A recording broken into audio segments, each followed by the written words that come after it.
মানুষ মৃত্যুবরণ করলে আমরা অনেকে 3 দিনে 4 দিনে 7 দিনে মৃত্যু ব্যক্তিদের উদ্দেশ্যে খাবার খাওয়াই।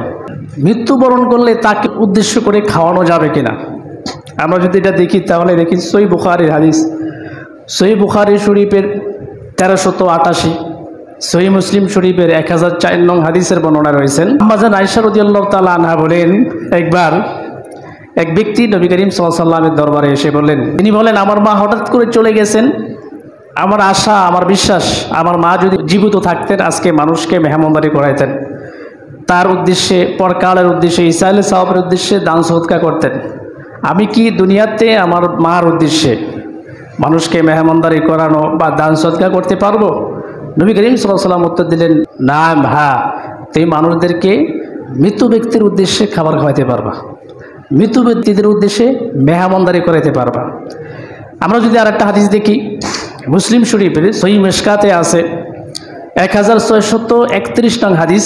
নবী সাল্লাল্লাহু আলাইহি ওয়াসাল্লাম বলেন, এই হাদিসটি আবু হুরায়রা রাদিয়াল্লাহু তাআলা আনহু থেকে বর্ণিত। তিনি বলেন, ইযা মাতাল ইনসানু কতআ আনহু আমালুহু ইল্লা মিন সালাসিন, দুনিয়ার মানুষ সবাই মরে যাবে, তবে তার 3টি আমল দুনিয়াতে থেকে যাবে। সাদাকাতিন জারিয়া, একটা হলো সাদকায়ে জারিয়া, আও ইলমিন ইয়ানতাফাউ বিহি, দ্বিতীয় নম্বর এমন এলেম যে এলেম দ্বারা মানুষ উপকার গ্রহণ করে, উপকৃত হয়। আও ওয়ালাদিন সালিহিন ইয়াদউ লাহু, এমন নেক সন্তান যে নেক সন্তান দুনিয়াতে নেক আমল করে এবং তার পিতামাতার জন্য দোয়া করে, বা তার পিতামাতা তাকে দুনিয়াতে এলেম শিখাইছে, নেককার বানিয়েছেন শুধু পরকালের উদ্দেশ্যে। এই ছেলে সন্তান যতদিন নেক কাজ করবে এর একটি অংশ পিতামাতার আমল নামা যাইবে।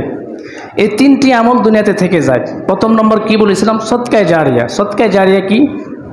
সদকায়ে জারিয়া মানুষকে কিছু দেওয়া আল্লাহ সন্তুষ্টির জন্য, গরিব দুঃখীকে খাবার খাওয়ানো, গরিব দুঃখীকে কিছু দেওয়া, এগুলো সম্পূর্ণ সদকায়ে জারিয়ার ভিতরে পড়ে। মসজিদ মাদ্রাসা কিছু দান করা, এগুলো সব সদকায়ে জারিয়া।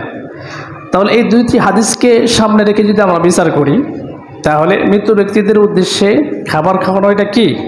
বৈধ। তবে হ্যাঁ, এখানে শর্ত আছে। যেমন আমরা নির্দিষ্ট দিন তারিখ নিয়ে নিই, যেমন 3 দিন খাওয়াইতে হবে, 4 দিনের দিন খাওয়াইতে হবে, 7 দিনের দিন খাওয়াইতে হবে, এবং দিন তারিখ নির্দিষ্ট করে খাওয়ানো, এইটা বিদআতের মধ্যে পড়বে।